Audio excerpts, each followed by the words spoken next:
Manipuri Wari Taminasi, a Manipuri audio YouTube channel.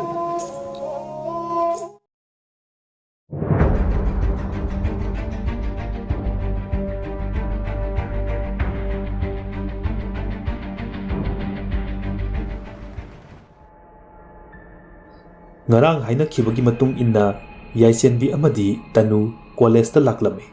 Gari khamfamda gari khamlamlaga changlai. Somdasu Malem amadi Ras Yaisenbi hoi lakpa ngairibane. Yaisenbina Tanu ngarangi hingchabado lairamlabdi aidi hotana senkidoine. Tanuna as mi mamingbu hingchaba haisine lairamohe. Yaisenbina ai magi ngahangido asengbu kijai. Mamit kado ngaksangange haiba. Tanuna as nangna hensina kanjin bagine yai.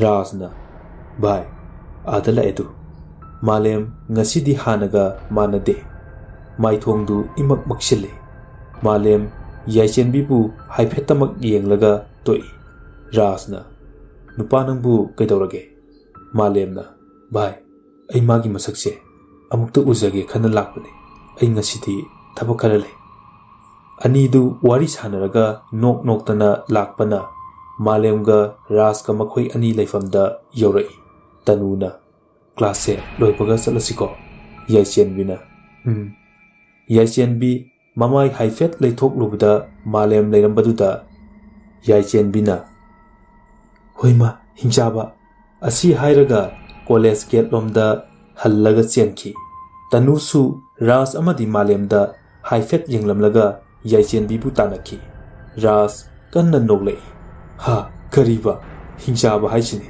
fajarene nupi mayamna kenariba aikoi herose hingchaba oina ubase ma kaktani Malem Ras na hariba adu tade Yaisenbina hairamba hingchaba haibu wahidu kaktani ma na tariba Malem magi mihun arangbidu karei Yaisenbina senkiba adomda garidu thauraga lai machindasu tapna gari aibu hingchaba kaina nangasi hingchaba aigi nupi oiba tare Rasna o soidredana hui ngawba howre aya aidi khamgadra hairaga thauraga adum sakhi aidi kaidandoiba Tanuna garidu thauraga Yaisenbi tonglaga chatkibana hale Malemna chelu nang chengena kyangkuina chengani Yaisenbi tung onthoklaga haifet yengbada Malem gari thauraga lakpadu ure Yaisenbina hoima Tanu hingchaba tanare Tanuna ha asenkiro Yaisenbi garido khara kana thawo Malemsu mana tanage yauna tanaradi fangani adubu Yaisenbigi mataudu yenglaga thauribani Yaisenbidi mabu pharadaboi khanduna loire amuktoiba Yaisenbi hoigi haijinfam mapa yorakpada Malembu onthoktuna yenglei Malemdi ukhidre Tanuna yai laibo Yaisenbina laktre makhoi anisu Yaisenbigi mayumda yaurakle Yaisenbina mama bobo pupu papa imungi mising hek sunaba sumangdaki kaurei Tanuna mi masing sunaba hek kawida Sanu masana kawbudu taraduna chenthorei isathwai kaino lakniga amta haidagai Tanu lao kaklo Tanuna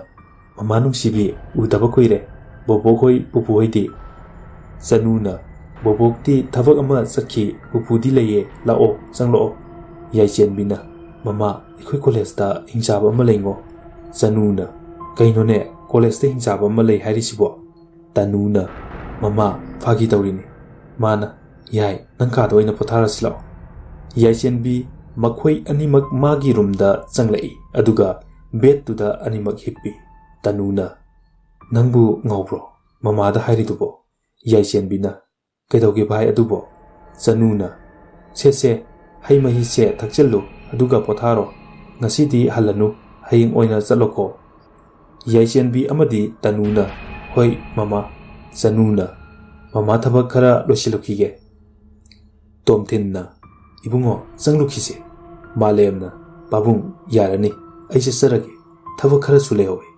Tomthinna ipa yamna nungaire Ngasidi isa thengnadrabadi ipa kari oigani. Isa gi singbang ngamlaroidaba laman ama ipana tolabani. Malemna kaigi lamano pabung sidi amuna amabu mateng pangnabani. Pabung ai chalukhige. Tomthinna hoi hoi ipa su changlage. Sanu mangolda wai situna leiringai Tomthin makhong sekli tawraga changlakpadu ure. Sanu yamna pakhatna chensilli. Sanuna karino tawbiraisibo. Tomthinna mama aise amukta samo. Imungda phajana warido lirage. Sanuna mapuroibabu samduna imung phawba pusilai. Tomthinna ising glass amata chimlo. Sanuna hoi sidhana amta phamdabiu. Tomthinbu phamhallamlaga Sanu ising kanba changki. Yaichenbisu tanuma bani makhada kumlei. Mapa ubda Yaichenbina papa kaino tawrisibo kanana phurino papa. Tomthin masanupi nungairaroi pakhatkani khanduna hairai. Isa thoi gari thengsinabada sokpane. Yaichenbina gari phajana thauba yadro baba. Sanuna yambung sida laire kadoina potharosi ai samjage. Isa thoi maroi kari khara semlam. Tanuna hoi yai lao. Radhena haima isu thoi la amidana kayam kuire lakpa nangbu. Yaichenbina kuire bobo kai chaluino aina lakpada leiramdribo. Radhena yumda khakta leibase isa se tawphom khangdena nabok tampa hoiga sum satho ubani. Haima isu tanusu yauramidana. Tanuna au bobo. Radhena nama hoidi nangi babungdi halakrabro. Yaichenbina bobo papadu gari thengsinai haibagi soklaga lae. Mamana kada hidak hapnaba pusinki. Tanjaduda Sanu kumtharai. Sanuna ima Radhena hey thoibabu kayam thina soke. Sanuna ima kaisu yamna sokpa nathiye ima. Radhena phajana yenglaga thauba yade haibro. Mabo fare nathau tawjaro. Ahingi matamni Yaichenbi amadi Tanu isi sina tumli. Yaichenbi magi rungi thong adu tapna hangtore. Yaichenbi thong hangbagi makhol adu taraduna mikap thore. Yaichenbina kanano haujikta thong hangkibadu. Hangdokliba thong adu lonsingi haiduna haugalai. Yaichenbina kaino aibu thongse manungda lolambagum tawbadaine. Kanan hangliba. Tanunaga hanglaga lon kawramlaba jala. Tanja aduda Yaichenbi masada nungsit asaba furai. Masadu yamnasu hainaramde. Rum adudagi makoktu haifet chaptharaga yenglai. Kanasu laiba ude. Thong adu lonsinlamdaga amuk changlaga tumlai. Ngahak tumluraga Yaichenbi mikap amuk thorai. Magi phone adu paikhatuna pung kya tarage yenglai. Yaichenbina as pungsidi baru makai chapsare. Washroom changge haiduna haugalai. Mana washroom da leiringai magi rungi thong adu hangbagi makhon tarai. Yaichenbi washroom dagi thorakpada thong adu hangduna leirami. Yaichenbina kaino Tanu thokibjala. Tanu hiplibra yenge haiduna makhong thangba haubaga magi rungi mapa aduda nupi ama nokpagi makol tarai. Yaichenbina as ahingsida ibu amu. Yaichenbi Tanu oirabai khanduna mapanda thorai adubu kanasu leiramde. Yaichenbina as thoraoba kaino khangde ahingsida ngawba kaino. Mathakki istiar kafam aduda nupi ama leppadi urai. Yaichenbina kana oirajano huranba oirajalo. Mana yengna makhong thangba haubaga nupi adusu sumsum kakhatki. Yaichenbi nupi adugi matung adum illi. Masa adusu kibana loire. Adubu kanano haibadutang khanglage haiduna nupi adugi matung ilai. Nupi adu mathakki room amada changki. Room adu lairik photo na chingba thamba mafamni. Yaichenbi prap chengkhalaktuna room aduda changkhiba nupi adubu tanarai. Yaichenbina kaino room siti thongrolina manabu tawkaramna changliba. Room adugi thongdu masa matanta hangdorei. Yaichenbi rum adugi thongdo hangdorakpaduda karino haiba masana khangjadre sangsar amada leibagum tawri akibasu phawkhidre rum adugi manung hek yaurakpaga nupi amana mama cha sida leire babung nangkisu sida leire mama aduna isa thoi nangbu lai kurumba chakani haibadaine hayengse mapa aduna aidi nupina mapanda lam yamna sangna sumna sapase ipa pamde koi chathoi nupi duna as papa kaisu toroiba mama mapa amati nupi aduga famduna noktuna wari sanariba adu yaichenbina uribani khanghaudana rum adu pungmam mamsinki nupi ama yamna akibagi saktam lauduna matung onthoklaga hairai hatkani aina loinamak hatkani amata lemna tharoi hatkani yaichenbina kanabuno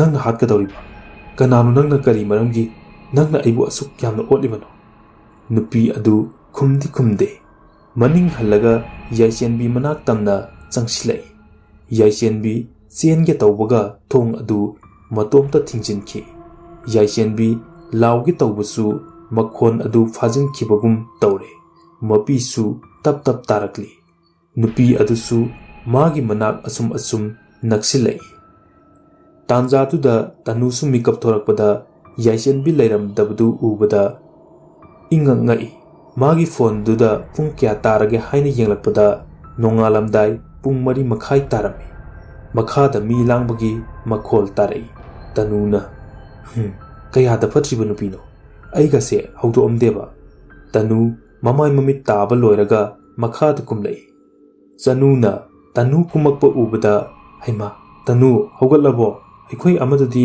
tumauribo tanuna kaino ima yaibu makhada kumlaktabro chanuna kumlaktiye imana noigi breakfast sembal loiraga haudokpige torambane tanuna kaino ima yaidi mathakta lehaude aina mikap thorakpada rungi thongsu hangtuna leirami chanuna karino hairisibo noibu tuminaraga tomthinsu makhada langlibadu taraduna kumlai tomthinna hai kaidawre haibno mama nangbo nonganbaga chanuna tanuna mikap thorakpada icha thoido leiramde haye makhadasu kumlaktiye tomthinna kaino hairisibo radesu taraduna thorai kaidawnarakene nonganbaga imungse pungnin het nilli kana kaidawbu yaurabge chanuna icha thoido noigi rumdaga changlakro radhena changdene noibo kaidawre haibano isu thoibo chanuna tanuna hogalakpada leiramde haye ima makhasitasu kumlaktiye radhe pakhatna hey chalu mathaktaga leibra haiduna yang chalu thuro mahi mahi yaichenbibu rum akuning changduna thirai phangba kauba leiramde tomthinna kana kana lei thorau ai aswai faudang thoklaga yengluge somdana yaichenbi gyan khara khara lakpa horami mamitu tapna pangthoklaga mana leiriba rum adugi akoibadu loinamak yenglei yaichenbina ai maphamsida kamdawna leiramlibano phuk haugatuna thongdu hangge tawbaga mapanda lonsilami kaino kanana ibu maphamsida puraklibano ngarang mana ukivasing adu tapna tapna ningsingba haurai mapisu tarai mama mapa mabokna mabu thibagi makhol tarai yaichenbina mama papa aisida leye mana koriba pumba aremba tarami mafam adu sangsar amagum ihang hanglami kapsava natana upai leiramde chanuna imagi ya isabu kadaida leibage asumna chanu kappa haurai tomtinna chanu kappagi matam nate haujikse radhena chalu imau ibema loisiluro sasi maiba dhirengi manakta tomtinna ima oiroidaba wangangano isa mangkhraga maiba tanaraga fagadro somdana yaichenbi hanjin mama mapa mabokpu kauraga kapsai mamlaba kanung aduda hikna kappa natana upai leijade khanghaudana ka adugi manungda nupi amasu tengtha nawainana kablai yaichenbina kanano nangbu kari marangino nangna ibu asuk yamna wahliba aibu thadokpi nupi adu kappadi lepnamte yaichenbina ꯑꯩꯕꯨ ꯊꯥꯗꯣꯛꯄꯤꯌꯨ ꯑꯩꯕꯨ ꯑꯃꯨꯛꯇ ꯊꯥꯗꯣꯛꯄꯤꯌꯨ ꯅꯨꯄꯤ ꯑꯗꯨ ꯀꯞꯂꯝꯕꯗꯒꯤ ꯈꯦꯛꯅ ꯅꯣꯛꯂꯛꯏ ꯊꯥꯗꯣꯛꯄ ꯑꯩꯅ ꯅꯪꯕꯨ ꯊꯥꯗꯣꯛꯄ ꯅꯨꯄꯤ ꯑꯗꯨꯒꯤ ꯃꯃꯥꯏꯗꯤ ꯎꯒꯦ ꯐꯪꯂꯝꯗꯦ ꯇꯣꯝꯊꯤꯟꯅ ꯑꯔꯣꯏꯕ ꯑꯣꯏꯅ ꯑꯃꯨꯛꯇꯪ ꯊꯤꯁꯤ ꯃꯁꯤꯗ ꯐꯪꯗ꯭ꯔꯕꯗꯤ ꯅꯈꯣꯏꯅ ꯍꯥꯏꯕ ꯑꯩ ꯌꯥꯔꯒꯦ ꯆꯅꯨꯅ ꯑꯁꯨꯛ ꯌꯥꯝꯅ ꯀꯟꯅ ꯊꯤꯕ ꯑꯁꯤꯗ ꯐꯪꯗ꯭ꯔꯕꯅꯤ ꯍꯧꯖꯤꯛ ꯑꯃꯨꯛ ꯊꯤꯔꯒ ꯃꯇꯧ ꯀꯔꯝꯅ ꯂꯩꯔꯝꯒꯅꯤ ꯇꯅꯨꯅ ꯏꯃꯥ ꯑꯃꯨꯛꯇꯪꯒ ꯊꯤꯈꯤꯁꯦ ꯑꯗꯨꯒ ꯌꯦꯡꯂꯁꯦ ꯑꯗꯣ ꯏꯃꯥꯅ ꯍꯧꯒꯠꯂꯛꯄꯗ ꯊꯣꯡꯁꯦ ꯍꯥꯡꯂꯝꯕ꯭ꯔꯣ ꯆꯅꯨꯅ ꯍꯥꯡꯂꯝꯗꯦ ꯑꯩꯅ ꯍꯥꯡꯕꯅꯦ ꯒꯦꯠꯁꯨ ꯍꯥꯡꯂꯝꯗꯤꯌꯦ ꯇꯅꯨꯅ ꯑꯗꯨꯗꯤ ꯌꯥꯏ ꯏꯃꯨꯡꯁꯤꯗ ꯁꯣꯏꯗꯅ ꯂꯩꯔꯝꯒꯅꯤ ꯃꯥꯅ ꯃꯄꯥꯟ ꯊꯣꯛꯈꯤꯕ ꯇꯥꯔꯕꯗꯤ ꯊꯣꯡ ꯒꯦꯠ ꯁꯣꯏꯗꯅ ꯍꯥꯡꯂꯝꯒꯅꯤ ꯇꯣꯝꯊꯤꯟꯅ ꯆꯨꯝꯃꯤ ꯑꯃꯨꯛꯇꯪ ꯐꯖꯅ ꯊꯤꯁꯤ ꯏꯃꯨꯡ ꯑꯁꯤꯗ ꯁꯣꯏꯗꯅ ꯂꯩꯐꯝ ꯊꯣꯛꯏ ꯃꯈꯣꯏꯅ ꯃꯊꯛ ꯀꯥꯒꯦ ꯍꯦꯛ ꯇꯧꯕꯒ ꯏꯕꯣꯍꯜ ꯌꯥꯝꯅ ꯀꯟꯅ ꯑꯃꯨꯛꯇꯪ ꯂꯥꯎꯔꯛꯏ ꯇꯥꯟꯖꯥꯗꯨꯗ ꯔꯥꯙꯦꯁꯨ ꯃꯄꯨꯔꯣꯏꯕꯒꯤ ꯃꯅꯥꯛꯇꯒꯤ ꯆꯦꯟꯊꯣꯔꯛꯏ ꯊꯣꯏꯕ ꯅꯄꯥꯁꯦ ꯀꯩꯅꯣꯝ ꯇꯧꯈ꯭ꯔꯦ ꯑꯃꯨꯛꯇ ꯂꯥꯛꯎꯅꯦ ꯇꯣꯝꯊꯤꯟꯁꯨ ꯃꯄꯥ ꯏꯕꯨꯡꯉꯣꯒꯤ ꯃꯅꯥꯛꯇ ꯆꯪꯂꯛꯏ ꯃꯄꯥꯒꯤ ꯃꯈꯨꯠ ꯑꯗꯨ ꯊꯥꯡꯒꯠꯇꯨꯅ ꯃꯤꯍꯨꯟ ꯆꯣꯡꯕ꯭ꯔꯥ ꯍꯥꯏꯗꯨꯅ ꯌꯦꯡꯂꯛꯏ ꯇꯣꯝꯊꯤꯟ ꯋꯥ ꯉꯥꯡꯕ ꯊꯣꯛꯈꯤꯗ꯭ꯔꯦ ꯃꯆꯥ ꯌꯥꯏꯁꯦꯟꯕꯤ ꯊꯤꯕ ꯐꯪꯗꯕꯒꯤ ꯃꯊꯥ ꯁꯥꯗꯨꯅ ꯂꯩꯔꯤꯉꯩ ꯃꯄꯥ ꯏꯕꯨꯡꯉꯣꯁꯨ ꯃꯈꯣꯏ ꯄꯨꯝꯅꯃꯛꯄꯨ ꯊꯥꯗꯣꯛꯇꯨꯅ ꯑꯔꯣꯏꯕ ꯁꯣꯔ ꯍꯣꯟꯈ꯭ꯔꯦ ꯆꯅꯨꯅ ꯌꯥꯝꯕꯨꯡ ꯇꯣꯝꯊꯤꯟ ꯀꯞꯂꯒ ꯄꯥꯕꯨꯡꯁꯦ ꯃꯆꯥ ꯃꯁꯨ ꯑꯣꯏꯕ ꯃꯌꯥꯝꯁꯦ ꯁꯦꯟꯅꯕꯗ ꯋꯥꯔꯕ ꯃꯥꯜꯂꯦ ꯄꯣꯊꯥꯈ꯭ꯔꯦ ꯉꯁꯤꯗꯒꯤ ꯇꯣꯝꯊꯤꯟ ꯃꯄꯤꯗꯨ ꯐꯠ ꯐꯠ ꯇꯩꯊꯣꯛꯂꯒ ꯍꯥꯏꯔꯛꯏ ꯆꯠꯂꯨ ꯇꯅꯨ ꯅꯈꯣꯏ ꯑꯅꯤꯅ ꯏꯁꯥ ꯌꯥꯏꯊꯤꯔꯛꯎ ꯆꯅꯨꯅ ꯄꯥꯕꯨꯡꯒꯤ ꯇꯣꯝꯊꯤꯟ ꯀꯟꯅ ꯂꯥꯎꯔꯛꯏ ꯋꯥ ꯃꯈꯥ ꯇꯥꯒꯅꯨ ꯑꯩꯅ ꯆꯠꯂꯣ ꯍꯥꯏꯗꯤ ꯆꯠꯂꯣ ꯔꯥꯙꯦꯅ ꯃꯣꯏ ꯄꯥꯕꯨꯡ ꯀꯩꯅꯣ ꯅꯪꯅ ꯉꯁꯤ ꯇꯧꯔꯤꯁꯤꯕꯣ ꯑꯩꯈꯣꯏꯕꯨ ꯊꯥꯗꯣꯛꯇꯨꯅ ꯅꯪ ꯆꯠꯈꯤꯕ ꯌꯥꯔꯣꯏ ꯅꯪ ꯏꯁꯨꯊꯣꯏ ꯎꯅꯤꯡꯉꯤ ꯍꯥꯏꯔꯝꯕꯗꯥꯏꯅꯦ ꯁꯦ ꯍꯧꯒꯠꯂꯣ ꯃꯤꯠ ꯄꯥꯡꯉꯣ ꯅꯪ ꯆꯠꯈꯤꯕ ꯌꯥꯔꯣꯏ ꯆꯠꯂꯕꯁꯨ ꯄꯨꯟꯅ ꯆꯠꯃꯤꯟꯅꯁꯦ ꯅꯅꯥꯏ ꯅꯨꯄꯤ ꯑꯩꯕꯨ ꯀꯔꯝꯅ ꯃꯣꯏ ꯄꯥꯕꯨꯡ ꯌꯥꯎꯗꯅ ꯏꯆꯥ ꯏꯁꯨ ꯃꯌꯥꯝꯁꯦ ꯁꯦꯟꯅꯍꯧꯀꯣ ꯍꯥꯏꯕꯅꯣ ꯅꯪꯒꯤ ꯌꯥꯊꯪ ꯀꯣꯛꯊꯛꯇ ꯍꯥꯞꯇꯨꯅ ꯏꯆꯥ ꯏꯁꯨꯁꯤꯡꯁꯦ ꯁꯦꯟꯅꯖꯕꯅꯤ ꯃꯣꯏ ꯄꯥꯕꯨꯡ ꯌꯥꯎꯗ꯭ꯔꯕꯗꯤ ꯑꯩꯅ ꯁꯦ ꯃꯤꯠ ꯄꯥꯡꯉꯣ ꯃꯣꯏ ꯄꯥꯕꯨꯡ ꯑꯃꯨꯛꯇꯗꯤ ꯋꯥ ꯉꯥꯡꯉꯨ ꯀꯩꯗꯧꯕꯒꯦ ꯁꯥꯡꯂꯕ ꯃꯇꯝ ꯑꯁꯤꯕꯨꯅ ꯍꯤꯡꯃꯤꯟꯅꯔꯒ ꯑꯋꯥ ꯑꯅꯥ ꯀꯌꯥ ꯈꯪꯃꯤꯟꯅꯔꯝꯂꯒ ꯆꯠꯄ ꯃꯇꯝꯗꯅ ꯅꯊꯟꯇ ꯆꯠꯂꯤꯕ ꯀꯔꯤꯒꯤꯅꯣ ꯑꯩꯁꯨ ꯃꯇꯨꯡ ꯏꯟꯖꯔꯛꯀꯦ ꯃꯣꯏ ꯄꯥꯕꯨꯡ ꯔꯥꯙꯦ ꯀꯞꯇꯨꯅ ꯑꯗꯨꯃꯛ ꯂꯩꯈ꯭ꯔꯦ ꯇꯣꯝꯊꯤꯟ ꯃꯄꯤꯁꯨ ꯇꯞꯅ ꯇꯞꯅ ꯇꯥꯔꯛꯏ ꯃꯍꯥꯛ ꯀꯩꯗꯧꯒꯅꯤ ꯍꯥꯏꯕ ꯈꯪꯖꯗ꯭ꯔꯦ ꯄꯥꯕꯨꯡ ꯅꯁꯥꯕꯨ ꯋꯥꯔꯧꯔꯕ꯭ꯔꯥ ꯄꯥꯕꯨꯡ ꯅꯁꯨ ꯊꯣꯏꯁꯨ ꯊꯤꯕ ꯈꯪꯗꯦ ꯄꯥꯕꯨꯡꯅꯕꯨ ꯑꯩꯈꯣꯏꯕꯨ ꯊꯥꯗꯣꯛꯇꯨꯅ ꯆꯠꯂꯤꯕ ꯀꯔꯤꯒꯤꯅꯣ ꯄꯥꯕꯨꯡ ꯁꯣꯝꯗꯅ ꯆꯅꯨ ꯑꯃꯗꯤ ꯇꯅꯨ ꯃꯊꯛꯇ ꯀꯥꯔꯛꯏ ꯌꯥꯏꯆꯦꯟꯕꯤꯅ ꯂꯩꯔꯤꯕ ꯔꯨꯝ ꯑꯗꯨꯗꯒꯤ ꯃꯥꯅ ꯃꯈꯨꯠꯇ ꯁꯤꯈꯤꯕ ꯈꯨꯗꯣꯞ ꯑꯗꯨ ꯇꯥꯕ ꯎꯔꯝꯃꯤ ꯇꯅꯨꯅ ꯏꯃꯥ ꯑꯁꯤꯁꯦ ꯌꯥꯏꯒꯤ ꯈꯨꯗꯣꯞꯇꯨ ꯅꯠꯇꯕ꯭ꯔꯥ ꯆꯅꯨ ꯆꯪꯁꯤꯟꯗꯨꯅ ꯌꯦꯡꯉꯤ ꯃꯥꯅꯤ ꯁꯤꯗꯤ ꯑꯩꯒꯤ ꯏꯆꯥꯊꯣꯏꯒꯤ ꯈꯨꯗꯣꯞꯅꯤ ꯇꯅꯨꯅ ꯏꯃꯥ ꯔꯨꯝꯁꯤꯗ ꯂꯩꯕ꯭ꯔꯥ ꯍꯥꯏꯗꯨꯅ ꯑꯃꯨꯛꯇꯪ ꯌꯦꯡꯁꯤ ꯆꯅꯨ ꯍꯧꯒꯠꯇꯨꯅ ꯊꯣꯡ ꯑꯗꯨ ꯍꯥꯡꯂꯛꯏ ꯎꯔꯦ ꯌꯥꯏꯆꯦꯟꯕꯤ ꯒ꯭ꯌꯥꯟ ꯃꯥꯡꯗꯨꯅ ꯇꯥꯔꯒ ꯂꯩꯕ ꯑꯗꯨ ꯆꯅꯨ ꯆꯦꯟꯁꯤꯟꯗꯨꯅ ꯃꯆꯥꯕꯨ ꯀꯣꯟꯈꯠꯂꯤ ꯏꯃꯥꯒꯤ ꯌꯥꯏ ꯀꯔꯤ ꯃꯇꯧꯅꯣ ꯉꯁꯤ ꯏꯃꯨꯡ ꯑꯁꯤꯗ ꯊꯣꯛꯂꯤꯕ ꯑꯁꯤꯕꯨ ꯇꯅꯨꯅ ꯏꯃꯥ ꯑꯩ ꯃꯈꯥꯗꯒꯤ ꯏꯁꯤꯡ ꯂꯧꯔꯨꯒꯦ ꯉꯍꯥꯟ ꯃꯈꯩ ꯏꯆꯤꯛ ꯆꯤꯛꯇꯨꯅ ꯂꯩꯔꯝꯕ ꯏꯃꯨꯡ ꯑꯗꯣ ꯉꯁꯤꯗꯤ ꯄꯨꯡꯅꯤꯟ ꯅꯤꯟꯈ꯭ꯔꯦ ꯌꯥꯏꯆꯦꯟꯕꯤꯕꯨ ꯍꯣꯁꯄꯤꯇꯥꯜꯗ ꯄꯨꯈꯠꯈ꯭ꯔꯦ ꯇꯣꯝꯊꯤꯟꯒꯤ ꯃꯄꯥ ꯏꯕꯨꯡꯉꯣꯒꯤ ꯃꯊꯧ ꯃꯉꯝꯁꯨ ꯄꯥꯡꯊꯣꯛꯈ꯭ꯔꯦ ꯆꯅꯨ ꯃꯊꯥ ꯁꯥꯕ ꯍꯥꯏꯕꯗꯣ ꯑꯣꯏꯔꯦ ꯃꯆꯥꯒꯤ ꯃꯅꯥꯛꯇꯁꯨ ꯆꯠꯅꯤꯡ ꯇꯧꯐꯝ ꯑꯃ ꯈꯪꯂꯝꯗꯦ ꯑꯗꯨꯕꯨ ꯆꯠꯅꯤꯡꯂꯕꯁꯨ ꯆꯠꯄ ꯌꯥꯗꯕꯅ ꯃꯔꯝ ꯑꯣꯏꯔꯒ ꯆꯠꯇ꯭ꯔꯦ ꯁꯣꯝꯗꯅ ꯌꯥꯏꯆꯦꯟꯕꯤ ꯇꯅꯨ ꯑꯃꯗꯤ ꯇꯅꯨꯒꯤ ꯃꯃꯥ ꯏꯕꯦꯝꯃ ꯃꯦꯝꯆꯥ ꯃꯈꯣꯏ ꯑꯅꯤꯅ ꯁꯪꯂꯤ ꯌꯥꯏꯆꯦꯟꯕꯤ ꯃꯁꯥꯗꯨ ꯒ꯭ꯌꯥꯟ ꯈꯔ ꯂꯥꯛꯏ ꯑꯀꯣꯏꯕ ꯑꯗꯨ ꯌꯦꯡꯂꯛꯏ ꯃꯁꯥꯗꯨ ꯕꯦꯠ ꯑꯗꯨꯗꯒꯤ ꯍꯧꯒꯠꯂꯛꯏ ꯌꯥꯏꯆꯦꯟꯕꯤꯅ ꯇꯅꯨ ꯑꯩꯕꯨ ꯃꯇꯧ ꯀꯔꯝꯅ ꯃꯐꯝ ꯑꯁꯤꯗ ꯂꯩꯔꯝꯂꯤꯕꯅꯣ ꯇꯅꯨꯅ ꯅꯪ ꯒ꯭ꯌꯥꯟ ꯂꯥꯛꯂꯕ꯭ꯔꯣ ꯌꯥꯏꯒꯤ ꯃꯁꯥꯗꯨ ꯂꯦꯡꯂꯛꯏ ꯃꯦꯝꯆꯥꯅ ꯏꯕꯦꯝꯃ ꯏꯃꯥ ꯗꯣꯛꯇꯔ ꯀꯧꯔꯛꯈꯤꯒꯦꯀꯣ ꯌꯥꯏꯆꯦꯟꯕꯤꯅ ꯀꯩꯅꯣ ꯏꯃꯥ ꯑꯩ ꯀꯩꯝ ꯇꯧꯗꯤꯌꯦ ꯇꯅꯨ ꯑꯩ ꯀꯩꯝ ꯇꯧꯗꯤꯌꯦ ꯀꯩꯅꯣ ꯅꯣꯏꯅ ꯍꯥꯏꯅꯩꯁꯤꯕꯣ ꯀꯩꯒꯤꯅꯣ ꯑꯩꯅ ꯀꯧꯕ ꯅꯣꯏꯅ ꯑꯝꯇ ꯇꯥꯗ꯭ꯔꯤꯕꯁꯦ ꯌꯥꯏꯆꯦꯟꯕꯤ ꯀꯞꯇꯨꯅ ꯂꯩ ꯃꯤꯀꯨꯞ ꯈꯔꯒꯤ ꯃꯇꯨꯡ ꯃꯦꯝꯆꯥ ꯗꯣꯛꯇꯔ ꯄꯨꯔꯒ ꯂꯥꯛꯏ ꯉꯁꯥꯏ ꯃꯈꯩ ꯌꯥꯏꯆꯦꯟꯕꯤ ꯃꯥꯒꯤ ꯍꯛꯆꯥꯡꯗꯨ ꯎꯔꯝꯗꯦ ꯍꯧꯖꯤꯛꯇꯤ ꯗꯣꯛꯇꯔ ꯑꯃꯗꯤ ꯇꯅꯨꯅ ꯃꯦꯝꯆꯥꯅ ꯌꯦꯡꯕꯗꯨ ꯎꯔꯛꯏ ꯌꯥꯏꯆꯦꯟꯕꯤ ꯇꯧꯔꯤꯕ ꯃꯇꯧꯗꯨ ꯀꯔꯤꯅꯣ ꯍꯥꯏꯕ ꯈꯪꯖꯗ꯭ꯔꯦ ꯃꯥꯅ ꯂꯦꯞꯇꯨꯅ ꯂꯩꯔꯤꯉꯩ ꯑꯀꯤꯕꯒꯤ ꯁꯛꯇꯝ ꯑꯣꯏꯔꯕꯤ ꯃꯥꯅ ꯍꯦꯛ ꯍꯦꯛ ꯎꯕ ꯅꯨꯄꯤꯗꯨꯁꯨ मागी हक्चांग मनाक्ता लेप्तुना लैबदु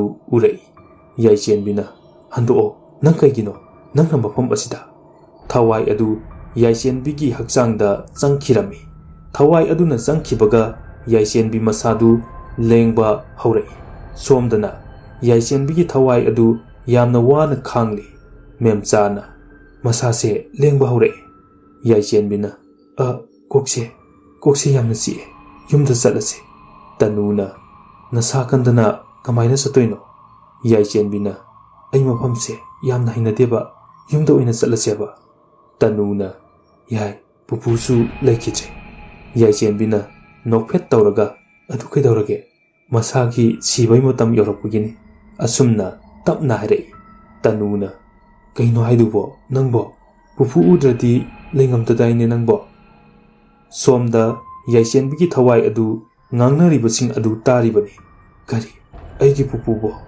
yaichenbigi matau adu thawai changkhraba yaichenbina khana yenglaga usitaba minok ama noglai yai panthaba tawdana mayumda lai kana amatana mabu uba phanglamde mahakna mayum tamna chelakpada mapisu tapna tarakli ngasi mahak kaidorabano khangjade kana amatana mabu upidaba magi hakchangda changkhriba असीब थवाई अदु निंगसिंग लगा pen तब हेंगलई सीरगे मतगुम गारी ममांगदा चेंसिल्ली अदुबु गारी अदु मसा अदु फावरगा चटके याय उपाय लेत्रदुना मयुम तमना चलई नुपा अमना तुंगदगी नुपा दुना ngaiko nupi macha mafam aduda nang changba yaroi yai onthorei yai chenbina aibu uba phanglabra matau karamna माना इबु कौरक्लिबा मचिंदा तपना सोलै नुपादुना मानी नंगना खलिबा अदुमक अचुंबनी नहाक ताइबंग मी अमतना नंगबु उबा ngamloi सुक्नतगी नंगबु नुंगसिजरिबा महाक अदुगा नंगी हक्चांगदुगा लुहोंगलबा मिकुप अदु खक्तदा नंगबु महाकना उबा फंगलकनी उबा फंगनी हाइदुना तराई नंगबु उबा फंगलoi मतम अदुदा ऐ नंगी ननाक्ता अमुक लाखिगनी मतम अदु ngayu nupi macha yaichenbi kaplaga karigino aina aigi hakchangda changba ngamdriba aduga mahakna kana nupa adu thanglamba makhong adu leplaga hairai kari mahag haiba yaichenbina mahak kana no haiba ai khangde nupa adu yaichenbi ga wari sariba adu mamit ani adu usilaga sabani miyamna di mahakpu mitangba amagum lion खल्ली नुंगसीबीबा खरना फजना तौबी नुंगसीदबा खरना ताथी तावोइना तौबी तसेंगना याइचेनबी नुपा अमदु ममित तांगबनी हाइना खंदुना लैरिबनी नुपा अदुना हाइरई अइगी खुद असि पायु नुपी मचा याइचेनबी नुपा अदुगी मखुद अदु पाइरई मतौ करमना नंगैगा सोकना समनबा यारिबा याइचेनबिगी थवाई अदुगी खुद अदु सोक्रुबा मतमदा थोइबा खंगनिंग निंगसिंगलै दाथोय मीना कौरिसे तादबने अयो मासिरे अस अयो थोइबा थांगलंबा मखोंदु चपलेपी अदुगा लांगलेन मनाक्ता चेंसिलै कैदौरगे नखोंसे कैदौरगे येंबिगेसे लांगलेन येंबिनु यारे सो नुंसिदे अमता थोइबना नुंसिदब्रा असेंखि लांगलेन नुंसिदे हंबिनु थोइबना ओ नुंसिद्रदी नसी फारगा युमदा पुबा तारे लांगलेना इस अदुमाय तौनको अइ किजै हाइबा खोंसि सुनाय हाइबा नुंसिये यामना असेंबा नुंसियेबा नुपा अदु ममित खंफांग पांगथोरई मनिंग खरा हल्लगा मखुद अदुना याइचेनबिदा थिल्लगा नंग